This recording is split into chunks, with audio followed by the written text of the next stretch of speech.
Good day, in this video we will be presenting Summative Assessment Tree wherein we will create a simple application of PWM using the PWM module in PIC 16F18875. The objectives of this experiment is to learn how to create a project and build the project. Number 2 is to understand how the final code is programmed to the microcontroller. Number 3 is to create a simple code for controlling a LED. The researchers will be using the MPLAB X IDE program for this experiment. To start the task, click File, New Project, Microchip Embedded, then click the Standalone project. After that, click Next. Select the microchip, which is the PIC 16F18875 microcontroller. Use XC8 compiler, and lastly, save it to your preferred folder. In this experiment, the researchers will be using 5 peripherals. This includes the interrupt module, pin module, system module, PWM, and timer 2. Under the pin configuration in the PWM6 row, click the port A0, port A1, port A2, port A3, port A4, port A5 to highlight it as green, meaning it's locked. Under the pin module RA0, RA1, RA2, RA3, and RA4 and RA5, always check the output box.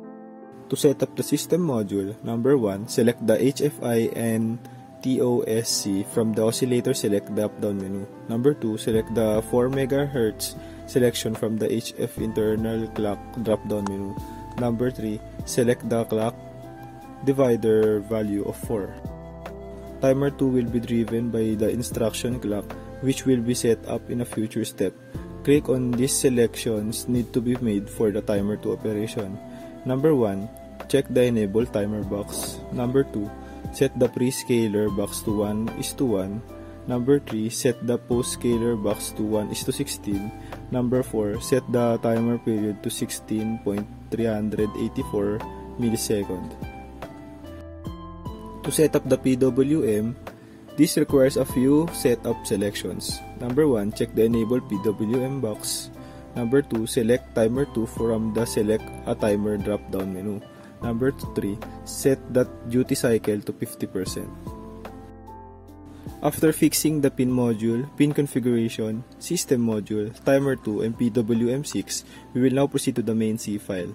To access the main C file, first click into the projects, then select source file. After that, click the main C file. We will now input the code that we have come up to this experiment. After implementing the code, we will now build the project. After successfully building the project with the code we have come up, we will now transfer it to the MPLAB IPE. Connect the PK3 to your computer using a USB port. After that, go to the advanced mode of the MPLAB IPE. To access that, go to Settings, click Advanced Mode, then type the password. To power on the PK3, go to Power, set the voltage to 3.125 volts, then always enable the power target circuit from the PK3. After connecting the PK3 to the computer and to the microchip, we can now program the PIC 16F18875. This is the outcome of the experiment.